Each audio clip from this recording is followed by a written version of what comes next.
नमस्कार, देखो TV news से मैं हर्षवती खाती आप सभी का स्वागत करती हूँ।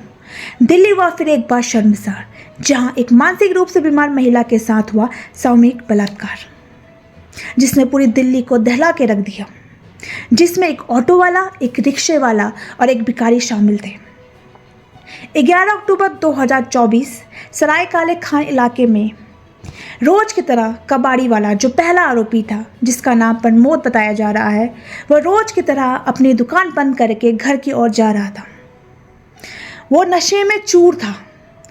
उसे तभी घर की ओर रास्ते में उसने एक महिला को देखा, जो सड़क के किनारे कोने में अकेली बैठी हुई है। उसने दूर से उसकी स्थिति का अनुमान लगाया। उसने पाया कि महिला थोड़ी मानसिक रूप से ठीक नहीं है और परेशान है। उसने उसकी मदद करने के बजाय उसका फ़ायदा उठाया। उसने उसे अपने बातों में फुसलाकर सुनसान जगह ले जाकर उसके साथ दुष्कर्म किए।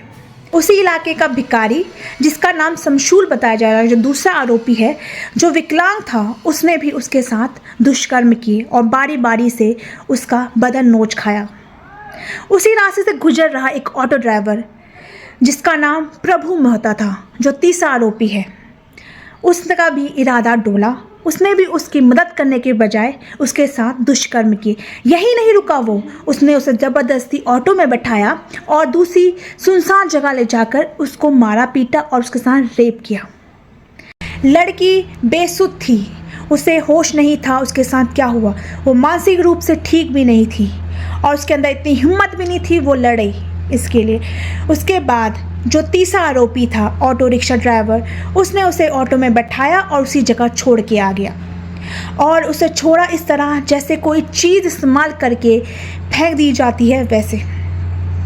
लड़की बेसुध, खून में लिपटी हुई सड़क के किनारे पड़ी हुई। उसी दौरान करीबन सुबह हो रही थी, रात के करीबन 3 साढ़े 3 बजे कंट्रोल रूम में कॉल किया जाता है और इस घटना की जानकारी दी जाती है।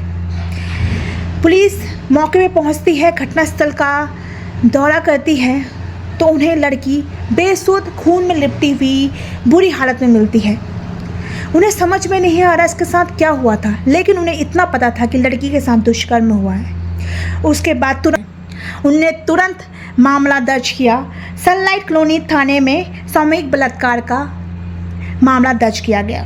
उसके बाद उसे एम्स में ले जाकर उसका इलाज हुआ। तभी भी लड़की अपनी मानसिक स्थिति में नहीं थी, लेकिन उसने पुलिस को बताया कि उसके साथ 3 लोगों ने गैंग रेप किया है। उसमें से एक ऑटो वाला था। आपको बता दें, लड़की 34 वर्षीय थी, उड़ीसा की रहने वाली थी और कुछ टाइम से वह दिल्ली में रह रही थी। वो मानसिक रूप से ठीक नहीं थी।